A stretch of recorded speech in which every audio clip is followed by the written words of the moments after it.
Good morning mga ka-story. For today's video, isi-share ko naman sa inyo kung ano ba yung gamit ko na app na pang-load sa aking mga customer dito sa aking tindahan.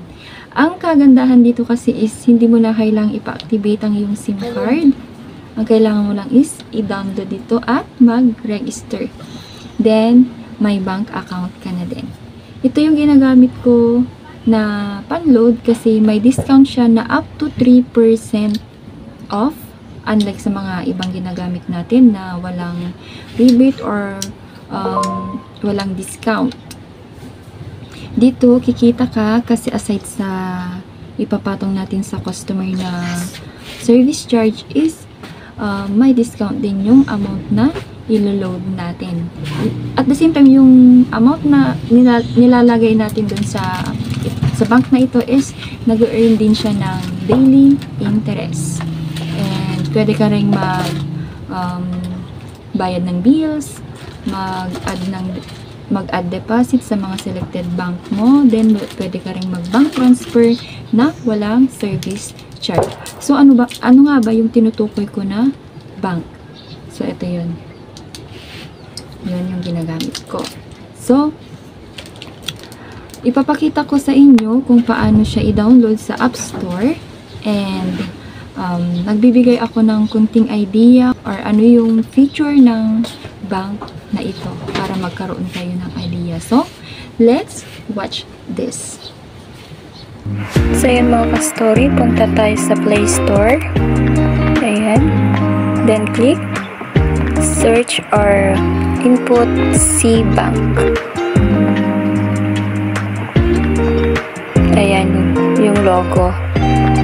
Then, install sa mga di pa nakapag-download. Then, open naman sa nakapag-download na. So, ito mga ka-story, sinasabi ko sa inyo na up to 3% off discount sa mga load. Ayan. Ayan. Pati dito sa Telco Promo may discount din. Tapos, ito yung mga search builder natin. Ayan.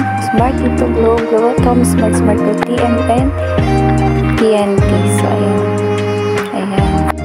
Ito pwede din tayo mag-bank transfer. Tindahan dito sa bank transfer ay may 15 free charge every week. Pero pag naubos natin yan, nare-reset naman ng Monday.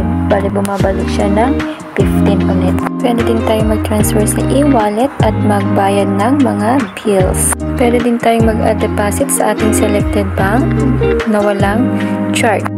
So, sa hindi pa nakapag-register or nakapag-download, you can use my link sa pag-register po.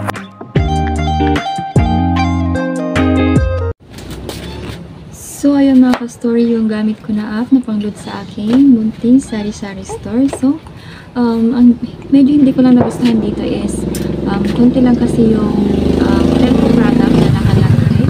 So, ang ginagawa ko is nilalagyan ko yung SIM ko, yung retailer SIM ko ng kunting laman para pag may nagpapaload sa akin ng mga ibang telco product or like Signal, tapos mga ibang pang games is maluludan natin sila. So, ang kagandahan pa dito is bali kapag may nagbayad ng bills or nagpapaload is nag-automatic save siya sa account. Kapag nakalimutan mo or nagkaroon ka ng baka hindi mo alam yung mga ibang ilo-load nyo is nag-automatic save siya sa ating app. So, yun lang ka-story yung yung masasabi ko sa app na ito. So, I hope na natulungan ko na naman kayo sa ating video na ito. Huwag kalimutang mag-share, mag-comment, mag-subscribe, and hit the notification bell para updated kayo sa lahat ng ating i-upload na video. See you in my next video. Bye!